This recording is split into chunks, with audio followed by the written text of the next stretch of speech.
नाजायज़ रियासत इसराइल ताकत के नशे में एक साथ 4 मुहाज खोलने के बाद गजा लबनान के दारुल हुकूमत बैरूत में शदीद कत्ल आम कर रहा है। साथ शाम के दारुल हुकूमत दमिश्क में दहशत गर्दाना हमलावर हो रहे हैं, लेकिन अब दूसरी जानिब इसराइल पर भी चारों अतराफ से शदीद हमले शुरू हो गए हैं। अच्छा, कल रात लबनान से हिजबुल्लाह ने इसराइली शहर हाइफा पर दर्जनों रॉकेट्स भी फायर किए। हाइफा में गिरे, जगह जगह आग भड़क उठी। दूसरी जानिब बैरूत में हिजबुल्लाह और इसराइली फोर्सेस में घमसान का रन पड़ा हुआ है। इसी हवाले से गुज़िश्ता रोज़ पाकिस्तान में ऑल पार्टीज़ कॉन्फ्रेंस भी हुई है। इसी हवाले से अब बात कर लेते हैं सीनियर सहाफ़ी और माहिर उमूर मशरिक़ वस्ता उसामा बिन जावेद हमारे साथ मौजूद हैं। उसामा, अस्सलाम वालेकुम, thank you so much for your time. क्या वजह है कि सहूनी रियासत 41,000 अफराद के कत्लेआम के बाद भी नए महाज खोल रही है? बड़े मगरबी ममालिक इंसानी हुकूक के तमाम दावों के बावजूद इसराइल को कंट्रोल करने में नाकाम है। 1 साल और 76 साल हो चुके हैं। इसमें कोई नई बात नहीं है। इसराइल की अगर आप गुज़िश्ता 7 दहाइयों पर मुहित तारीख़ को देखिए तो उसमें ये तमाम तर चीज़ें बिल्कुल अयां और वाज़ेह हैं कि वो क्या चाहता है। वो वहाँ से फ़लस्तीनियों की नस्लकशी चाहता है, उस ख़ित्ते को अरब बाशिंदों से पाक करना चाहता है और एक वसीतर इसराइल का क़याम चाहता है। ये बातें न सिर्फ इसराइल के जो वज़रा हैं वो बरमला कह चुके हैं, बल्कि अब तो उनके फ़ौजी अपने पैचेस पर ग्रेटर इसराइल के नक्शे भी चस्पा करके घूम रहे हैं। तो गुज़िश्ता 1 साल में आपको जहाँ नज़र आया कि इसराइल ने अपनी वो कंसिस्टेंसी रखी है उन तमाम बातों में, चाहे वो फ़लस्तीनियों का कत्लेआम हो, चाहे वो उनके इलाक़ों पे कब्ज़े करना हो, चाहे वो मगरबी किनारे में हो या गज़ा में हो या लबनान की सरहद पर हो या गोलान हाइट्स में हो जो शाम के साथ वाक़ हैं। तो इसराइल को अपने जो तमाम तवानाइयाँ हैं वो उस पे मरकूज़ रखे हुए है कि उसका हासिल क्या है।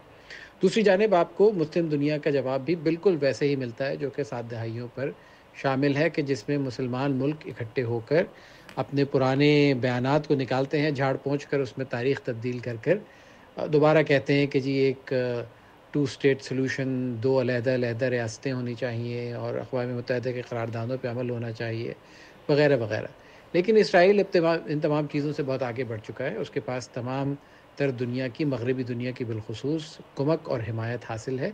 तो लगता ये नहीं है कि इसराइल इस दफ़े अपने तमाम तर वसी तर जो उसके मफादात हैं और मकासद हैं उनको हासिल किए बग़ैर रुकना चाहेगा। और उसकी दूसरा पहलू ये भी है कि इस वक्त तो इसराइल पर हुकूमत बराजमान है, उनकी बक़ा और उनकी ज़िंदगी सिर्फ़ इसी पर मुनहसर है कि इस जंग को जितना तूल दिया जा सके, क्योंकि बेंजामिन नेतन्याहू को यकीनन कोर्ट का भी और बाकी इसराइली अवाम का भी सामना करना पड़ेगा अगर उनकी हुकूमत ख़त्म होती है जंग बंदी की सूरत में। तो इन दोनों सूरतों की वजह से इसराइल हमें लगता ही है कि अपनी जारहाना कार्रवाइयों में कमी की बजाय इजाफा ही करेगा। उसामा, 40,000 अमवात, बच्चे, बूढ़े, औरतें, किसी को भी नहीं बख्शा। पानी, खाना सब बंद कर दिया गया है। फ़लस्तीनी सबके बीच सर्वाइव कैसे कर रहे हैं? 40,000 अमवात वो हैं जो फ़लस्तीनी वज़ारत सेहत ने अपने रजिस्टर के मुताबिक गिनी है। हकीकतन इन अमवात की तादाद इससे कहीं ज़्यादा है।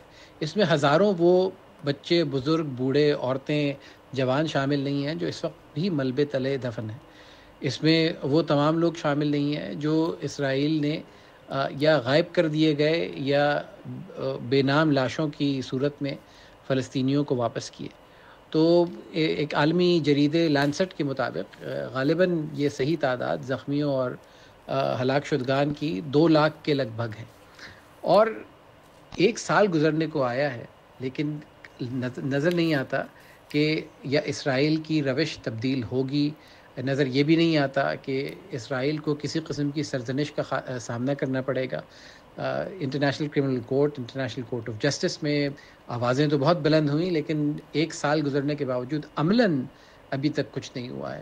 बेंजामिन नेतन्याहू को चाहे वो अमेरिका हो, बरतानिया हो, फ्रांस हो, जर्मनी हो, बिल्कुल वैसी ही तायद हासिल है, ना सिर्फ सिफारती सतह पर बल्कि उनकी तमाम जो अस्करी कुमक है वो भी बिल्कुल वैसे ही जारी और सारी। तो जब तक उस कुमक में, जब तक इसराइल की सपोर्ट में, जब तक वो तमाम ममालिक जो इस वक्त इसराइल के साथ खड़े हैं, इसराइल की इस वहशियाना कार्रवाइयों के बावजूद جب تک اس میں کمی نہیں آتی، جب تک اس میں کسی قسم کی تبدیلی نہیں آتی، تو اگر کوئی اور بھی اسرائیلی حکومت کی جگہ ہوتا تو اس اچھا کو اپنی روش اسامہ، تبدیل آخر کرنے میں کی یہ کوئی... بتائیے کہ اس بربریت کا کوئی خاتمہ ہوتا دیکھ رہے ہیں؟ یہ دیکھیے، بربریت کا اگر آپ تاریخ اٹھائیے تو دنیا میں بہت بڑی بڑی ظالمانہ کارروائیاں گزری ہیں، چاہے وہ مسلمانوں کے خلاف ہوں، عیسائیوں کے خلاف ہوں، یہودیوں کے خلاف ہوں۔ تاریخ ان تمام واقعات سے بھری پڑی ہے، اور تاریخ اس بات کی بھی گواہ ہے کہ یہ تمام وہ غاصبانہ قوتیں جو لوگوں کو اپنی قوت کے بلبوتے پہ کچلنا چاہتی ہیں، بالآخر شکست ہی ان کا مقدر ہوتی ہے۔ دیکھنا یہ ہے کہ اس سے پہلے دنیا کی وہ تمام لوگ جو سارے عالم کو انسانی حقوق اور بین الاقوامی قوانین کا درس دیتے تھے، وہ کہاں کھڑے ہیں، اور اگر وہ اس وقت ان قوانین کی پاسداری نہیں کر رہے، تو پھر جو دوسری جنگ عظیم کے بعد رولز بیسڈ آرڈر کے نام سے ایک دنیا کا نظام جو رائج کیا گیا تھا، وہ شاید اب خطرے میں۔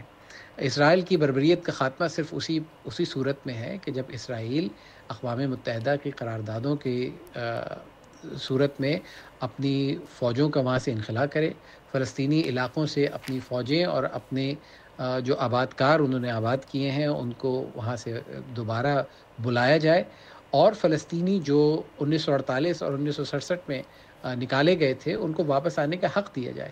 جب تک یہ نہیں ہوگا تو اس وقت تک اس بربریت کا کوئی خاتمہ نظر نہیں آتا۔ نتنیاہو کو اگر آپ نکال دیجئے تو کوئی اور حکومت آئے گی، اور وہ اس سے بھی زیادہ ظالم ثابت ہوگی، جو کہ پچھلے 7 دہائیوں کی روش رہی ہے۔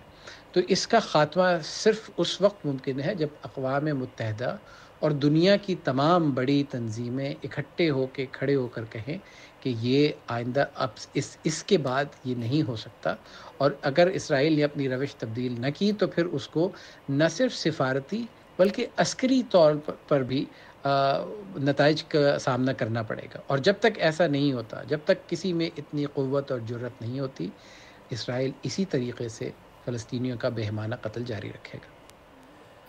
بہت بہت شکریہ اسامہ بن جاوید صاحب، سینئر اینالسٹ IR ایکسپرٹ ہمارے ساتھ موجود تھے، اور وہ بتا رہے تھے کہ تمام اوپر کی طاقتوں کو یکجا ہونا ہوگا اس مسئلے کا حل نکالنے کے لیے۔ ایبسلیوٹلی۔